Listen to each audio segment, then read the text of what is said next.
All right, so you wanted the ultimate deep dive on Super Bowl LIX. Buckle up because we're going way beyond the highlights. We're going to get into the strategic genius behind the Eagles' 40-22 absolute demolition of the Chiefs. We've got our source notes right here. Looks like a play-by-play breakdown with some really serious tactical analysis. Let's break down how the Eagles just completely dismantled one of the league's most explosive offenses. It's easy to say that the Eagles' defense dominated, but the how is where it gets really, really interesting. They sacked Mahomes 6 times. Think Okay. about that for a second. 6 sacks against a quarterback who is really known for his elusiveness. Yeah, I'm looking at Josh Sweat's stats here. 2.5 sacks, Yeah. and the pressure that led to rookie CB Cooper DeJean's pick six. This wasn't just a guy having a good game. It was just calculated disruption of the Chiefs' entire offensive rhythm. Exactly. We often hear about containing Mahomes, Yeah. but the Eagles went a step further. They targeted the weak link in the Chiefs' offensive line, the right tackle, relentlessly. They brought blitzes from unexpected angles, forcing Mahomes off his spot, never letting him get comfortable. And it wasn't just Sweat. The source is also highlighting Zach Bound's interception, too. Do you think that the Chiefs were just having an off day? Or was this purely the Eagles' defense being that good? Well, I give credit where credit is due. The Eagles' defensive coordinator, Jonathan Gannon, he cooked up a masterpiece. Remember their Super Bowl loss to the Chiefs just the year before? This game felt personal, like they had spent a year dissecting the Chiefs' every move and preparing countermeasures. Okay, so let's talk about Jalen Hurts. He shattered his own Super Bowl rushing record for a quarterback, 72 yards and a touchdown. But the source is digging deeper here, talking about his decision-making and how he exploited those gaps that the defense was giving him. It's the composure that really struck me. The Chiefs were sending blitzes, trying to rattle him. But Hurts never panicked. He extended plays with his legs. But he wasn't just scrambling. He was looking downfield, finding receivers, or taking off for crucial yardage when the opportunity was there. That dual threat capability is what makes him so dangerous. That's a great point. It's almost like the Chiefs' aggressive defense played right into the Eagles' hands. Precisely. By focusing so much on stopping the run, they left themselves vulnerable to Hurts' improvisational skills. It sounds like the Eagles were playing chess while the Chiefs were playing checkers. That's a good analogy. The Eagles had a multi-layered game plan, and they executed it flawlessly. They forced the Chiefs to react instead of dictating the pace. Okay, so let's talk about those early turning points. The Eagles went up 24-0 by halftime. Touchdowns from Hurts, A.J. Brown, and a field goal by Jake Elliott. They came out swinging. That early lead was crucial. It put the Chiefs on their heels and forced them to abandon their game plan. They had to play catch-up.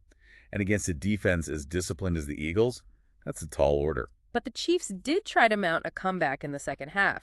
Mahomes found Xavier Worthy for a touchdown, and they managed to put up some points in the fourth quarter. Were there any moments where you thought the tide might turn? There were a couple of times where Mahomes showed flashes of brilliance. Those moments where you think, here we go, the magic is about to happen. But the Eagles' defense always seemed to have an answer. They just never let up. It felt like every time the Chiefs got a little momentum, the Eagles' defense would come up with a big play, a sack or a forced fumble to shut them down. The Eagles' defensive line was like a relentless wave crashing against the Chiefs' offensive line, wearing them down play after play. They were simply outmatched. It wasn't just brute force, though. The source digs into how the Eagles mix up their coverages, disguise their blitzes, and kept Mahomes guessing all night. Absolutely. They were incredibly disciplined in their assignments. They didn't fall for Mahomes' tricks, his pump fakes, or those no-look passes that usually work so well. So they forced him to become a pocket passer, which isn't really his strength. Exactly.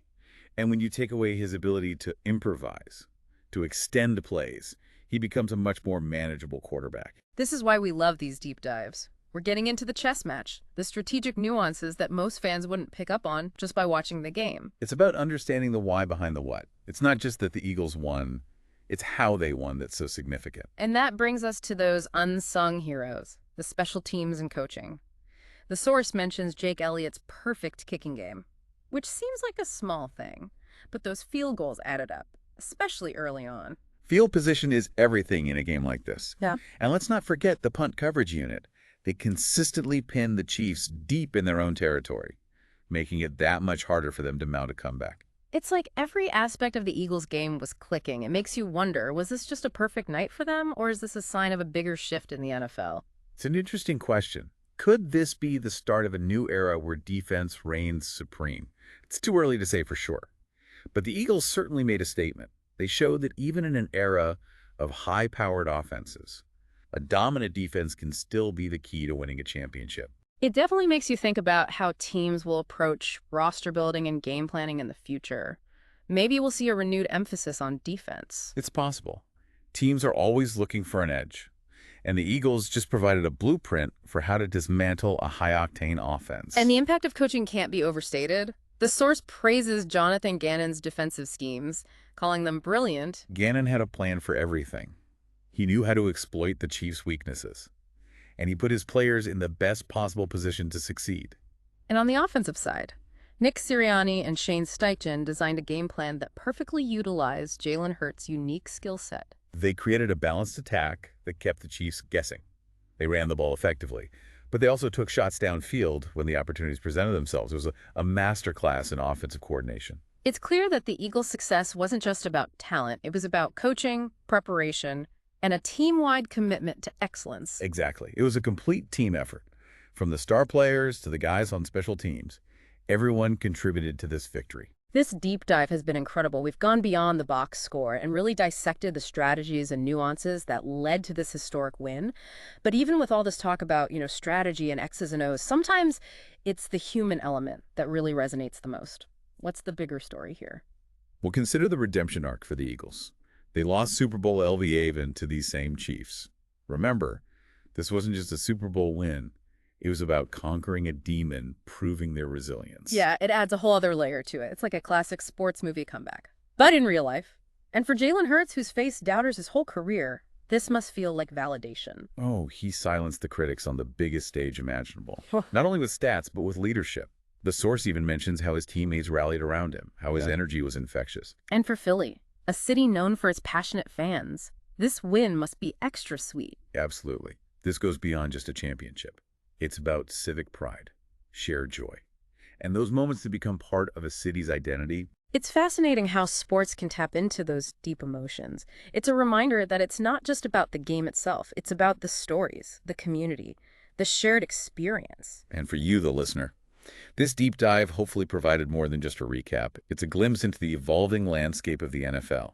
We saw strategic shifts, a star quarterback solidify his place, and a team rewrite its narrative. So much to unpack. Was this a one-off or the start of a defensive resurgence? Will the Eagles build a dynasty? Only time will tell, but one thing is for sure, Super Bowl LIX gave us a lot to ponder. It challenged assumptions, sparked debates, and left us eager for what's next. That's the beauty of football, the constant evolution, the unpredictable turns, and the promise of more thrilling moments to come. Fantastic insights. Thanks for joining us on this deep dive. Keep those questions in mind as we head into next season. And until next time, keep exploring, keep learning, and keep diving deep.